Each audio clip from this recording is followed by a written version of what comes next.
Chapter 1. Earth date 2196 08-25 16 hours 21 minutes and 43 seconds. Moon Base 14, United Planet Technologies. Intra-Flight Systems, Start Answer. Michael Watson. Michael Watson, Mike to his friends, purchased Start Answer right after college and began intra-system runs shortly after that. He could remember his great-grandfather, gone now for more than 40 years, talking about what he had for opportunities right out of high school. That would be laughable now. Mike's parents had his life mapped out from the age of 2. Life mapping was, and is, a serious thing. Mike didn't know anyone that didn't have their lives mapped out now from birth or before. School was not complete without college. You could not be licensed to work the counters of a Planet Burger unless you had 2 years of college. His own career had taken 4 years of specialty college as well as geared trade school from the first grade on. When other first graders were learning about monetary systems and world-level banking, he had been learning about solar wind drives and hydrogen propulsion units. The grades, 1 through 12, start at age 3 and last on average 7 years. Some fall behind, some spring ahead, but by 10 years of age most are ready for focused education, and he was no exception. He began his specialized training. For more years of global military service after that, with an option for 6 more which he had deferred, and he was pretty sure he made his instructors very happy by doing so. And so at the old age of 18 Mike had signed a 20-year funding commitment for Star Dancer. At the time he was sure he would never dig himself out of 30 million credits of debt, but for the last 2 years he had been watching credits build in his accounts. Today he was docking at UPT on Moon 14 to pick up a 4-year resupply for a prison colony at Mars 27, some kind of tech drop for Colony 1, and 2 panel prefab labs for Io's Base 6. Moon Base 14 is United Planet Technologies' own base. There is not much else there, a small cafeteria, some lounges for through travelers, each progressively worse than the last, the best being Vic's, and Vic's was the only official bar, the other 2 were simply overlooked. That could happen at a base that was not really a base at all but a company town. Mike had the tour before and short of taking on a small Fed crew, and maybe a new navigator to replace the one he had been without for the last 17 months. He would be here only long enough to fuel, be unloaded, and then reloaded. Once the ship was resupplied he would be off. There would be no downtime in the next 24 hours. The crew was a Fed security and transport crew. In other words, a federal crew that would accompany him to all 3 of the offloads, do all the offloading and unloading. He would be coming back to Moon Base 14 with a full load of finished products bound for Earth, and they would pack it all. All he had to do was bring it back. They also provided security for himself and the Star Dancer crew. In nearly 20 years of intra-cruising he had never had a single security issue for them to defend him from. On the last stop, Io, he would lose the crew. That would leave him alone for the return trip unless they turned up a deadhead crew for the return trip.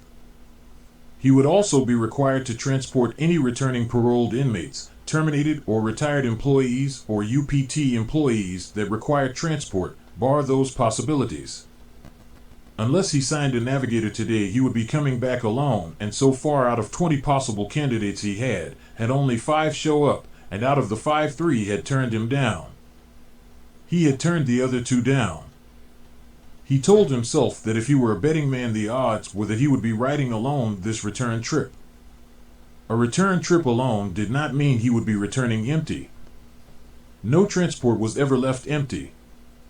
There were always shipments heading back to Earth, short hops to other moon bases, Mars, and twice he had done several runs between Io and Mars without going back to Earth. In any case of in-system transport he was required to have a security crew. If it was a straight run back to the moon or Earth then the shipment was loaded, locked and sealed, and he could run back with no security crew. If a parolee was scheduled for the ride back then a security team was required, even if there was no other reason for their presence. He had rarely transported parolees, once or twice that he could recall. He almost always offloaded, reloaded earthbound cargo, loaded up supplies and a deadhead crew, usually a mixed security and worker crew, and headed back within a day or two. He eased Stardancer into dock. Most captains go with the auto NAV, but he had heard too many horror stories about out-of-phase computers, last-second power surges, and more to trust his ship to the machines. He would do it himself. He had known how to do it since third grade in the flight sims. Microsoft had the best federally approved spaceflight sims, and Mike's parents had made sure he got the best. He gave his reverse thrusters a quick slap with his palm at 300 feet out and watched the ship's lock coupler drift home with nothing more than a small frame vibration when all systems went green on lock-in. He keyed his overhead. Central, I'm locked on 6B. Standing by for station personnel, over. Green on my board, Dancer. Unlocking for loads. You have company standing by, Dancer. Oh yeah? That was a surprise. Lounge 7. Navigator? Oh, okay, right. Send him right up, and thank you. Her. Her? Oh yeah. Pretty sure unless I'm blind. He chuckled. Huh. Supposed to be. He punched the name up on his scheduling screen. Pete Stanovich. Uh-huh. Short for Petra, no doubt.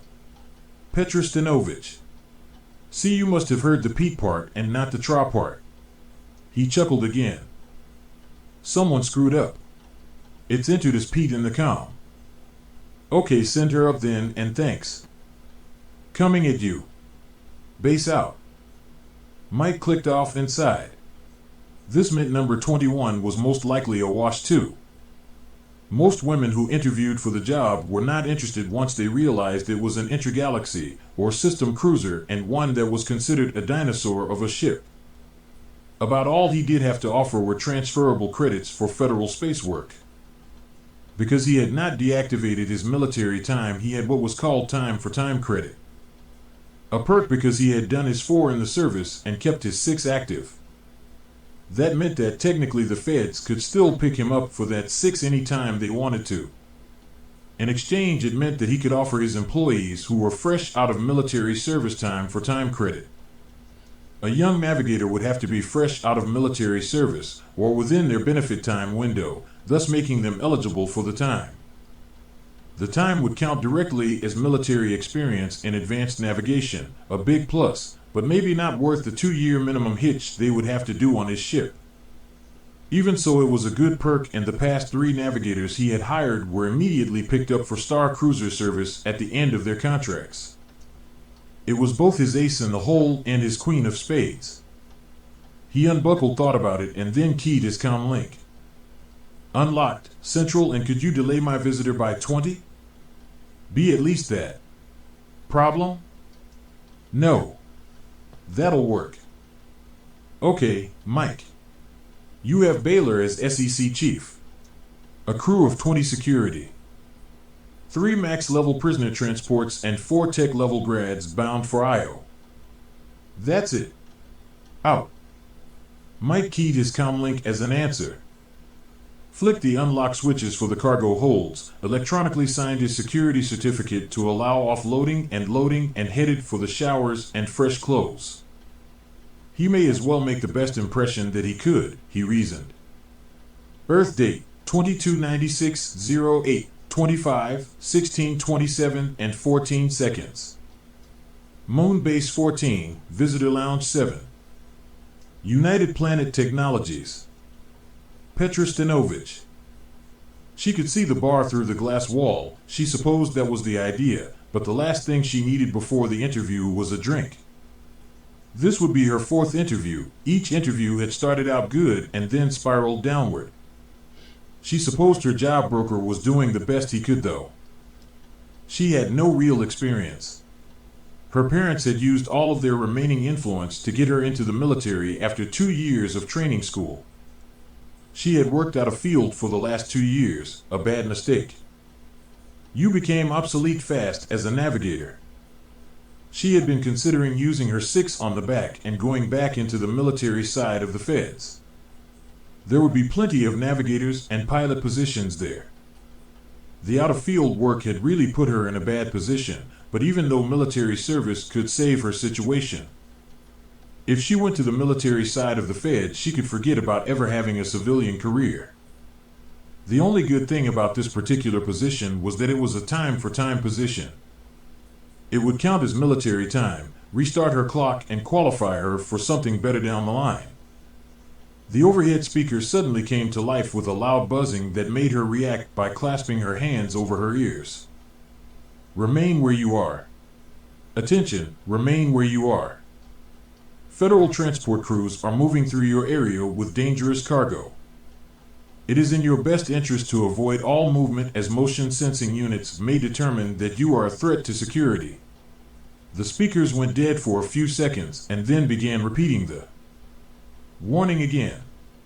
She watched as doors slid open in the middle of an L bank and a security crew stepped from the L, weapons at the ready, sweeping the area, stopping on Petra, turning and motioning to the L's other occupants. 3 chained and cuffed inmates stepped out, herded by 3 other security staff. Hands cuffed to a set of chains that encircled their waists, leg chains that hobbled them to a short, shuffling stride. The security team surrounded them and herded them into long tunnels that lead to a transport shuttle. She watched as the inmates shuffled slowly down the hallway and into the shuttle. Shortly after that, the overhead speakers went back to some sort of electronic music that had been there all along. She hadn't even noticed it.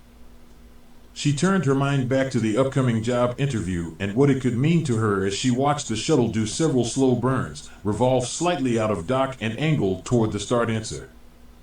She had not given any thought to the fact that criminals would be traveling on the ship. It was something she hadn't known. She entertained the thought briefly. She supposed they would be locked well away from the rest of the crew, and then turned her mind back to the job interview. Military time, she thought, weighing the pros and cons again.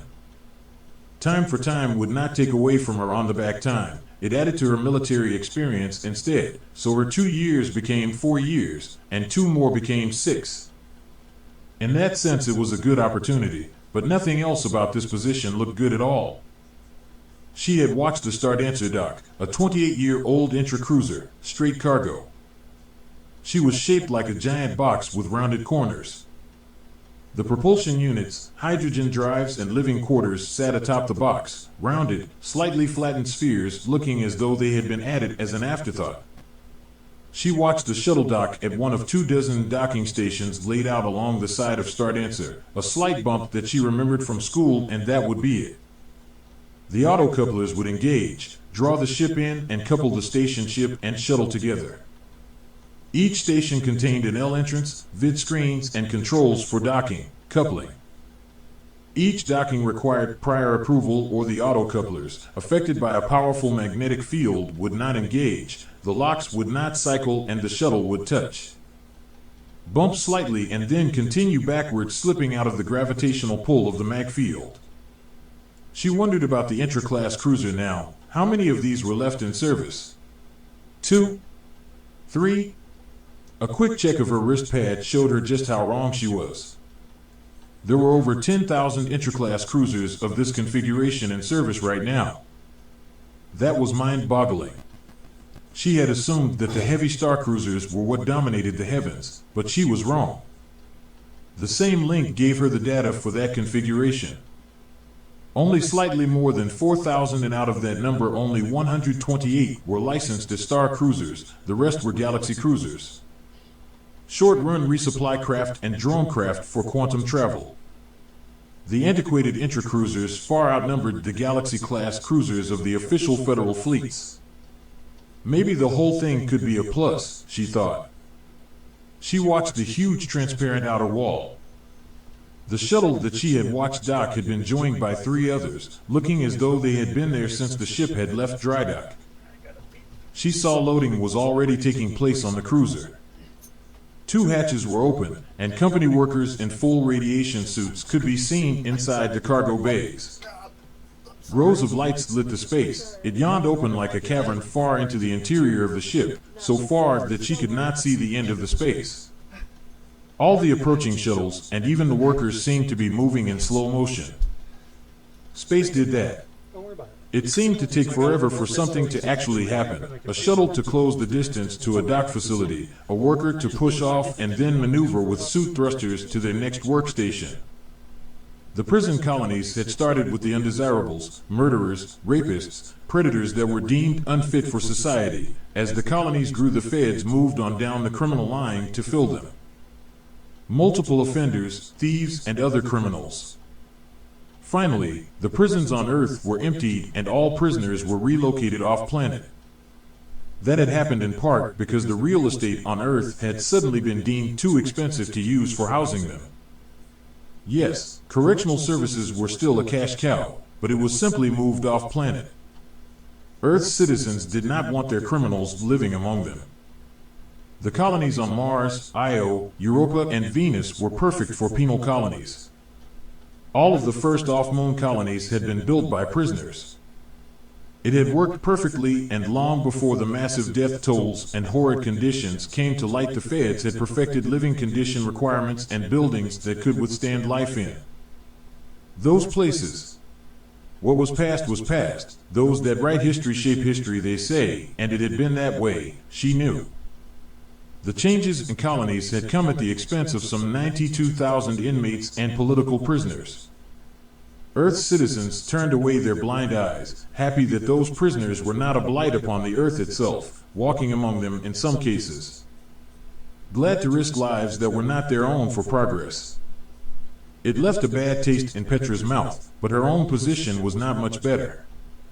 Last year, both of her parents had been killed in a random terrorist attack on their building.